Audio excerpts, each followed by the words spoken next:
ਸੱਜਣੋ ਤੇ ਮਿੱਤਰੋ, मैं ਤੁਹਾਡਾ अपना वीर मलिक बशीर देश पंजाब यूट्यूब चैनल तो अज असी गल करांगे मियाँ मुहम्मद नवाज शरीफ ते मियाँ मुहम्मद शहबाज शरीफ के बारे।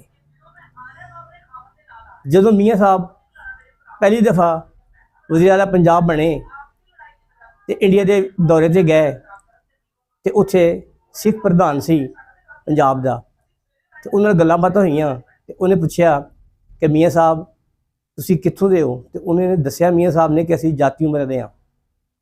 तो मियाँ साहब ने पूछा कि जाती उमर तुहाडा घर कित्थे करके सी, तो मियाँ साहब ने दस्या कि जी फलां जगह। तो सिख ने कहा कि भाई उत्थे मियाँ मुहम्मद शरीफ का घर कोई नहीं सी, शरीफ नलकियां का घर सी, ते तू इंज आखना कि यार मैं शरीफ नलकियां का पुत्तर हाँ।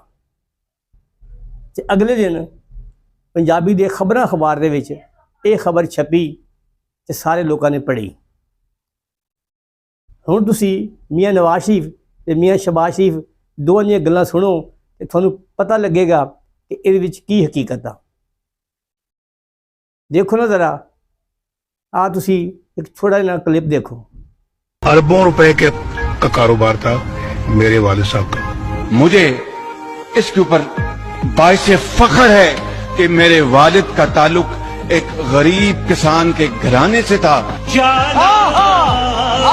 मियाँ मुहम्मद नवाज शरीफ साहब नूं जदों जनरल ज़िया हक साहब ने पहली दफ़ा पंजाब का वज़ीर आला बनाया तो फिर वधदे गए तो फिर वधदे गए, हुण तक वधदे ही आ रहे हैं। तो हुण ये कहंदे ने इन्हां दोवां भरावां दे आपस विच बयान ही नहीं मिलते, इन्हां दोवां दे बयानां दे विच तज़ाद है।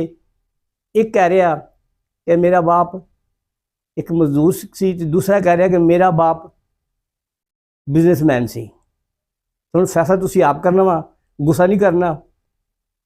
जीवे जीवे पाकिस्तान, जीवे सोना देश पंजाब।